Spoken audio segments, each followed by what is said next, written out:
छोटे से कस्बे में बसे एक सामान्य से परिवार में हर दिन की शुरुआत पूजा और चाय के साथ होती थी। घर के मुखिया हरिदेव जी रिटायर हो चुके थे और अब सारा घर बड़े बेटे मोहन के सहारे चलता था। मोहन की पत्नी प्रिया, घर की बहू, बेहद शालीन और समझदार थी। छोटा बेटा विवेक अभी नौकरी की तलाश में था और अपनी असफलताओं से निराश रहने लगा था। यह घर भी किसी आम परिवार जैसा था, जहां कभी कभी हंसी गूंजती तो कभी खामोशी अपना डेरा जमा लेती। कुछ समय से घर में एक ठंडा सा युद्ध चल रहा था। विवेक की बेरोजगारी और चिड़चिड़े स्वभाव ने घर का माहौल बिगाड़ दिया था। वह अक्सर बात बात पर माता पिता को ताने मारता और अपने भाई पर आरोप लगाता कि उसे आगे बढ़ने का मौका नहीं दिया गया। हरिदेव जी परेशान रहते।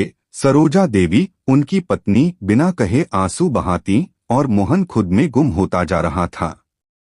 लेकिन इस सन्नाटे में एक आवाज थी जो अब भी संतुलन बनाए रखने की कोशिश कर रही थी, प्रिया की।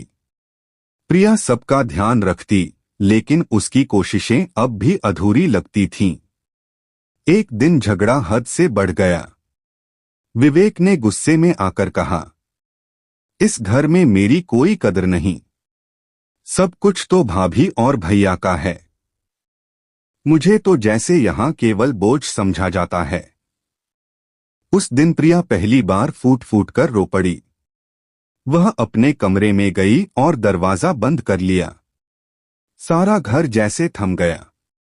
प्रिया के आंसू इस बात का सबूत थे कि अब सब कुछ टूटने की कगार पर है। पर अगले दिन कुछ बदला हुआ था। प्रिया ने चुपचाप दरवाजा खोला। चेहरे पर वही पुरानी शांति थी, लेकिन उसके भीतर कुछ और पनप रहा था, एक ठान लेने वाली दृढ़ता। उसने धीरे धीरे एक योजना बनाई, लेकिन किसी को बताया नहीं। उसने विवेक की पसंद की चीजों को जाना, उससे बात करने की कोशिश की, उसे बाहर ले जाकर इंटरव्यू की तैयारी करवाई और ऑनलाइन नौकरी पोर्टल पर उसका रजिस्ट्रेशन भी किया। विवेक शुरू में झुंझलाता, लेकिन धीरे धीरे प्रिया की ममता से पिघलने लगा। एक दिन उसने खुद कहा, भाभी, आप इतनी कोशिश क्यों करती हैं मेरे लिए? प्रिया मुस्कुराई, क्योंकि तुम मेरे अपने हो और अपने कभी बोझ नहीं होते। धीरे धीरे विवेक में बदलाव आने लगा।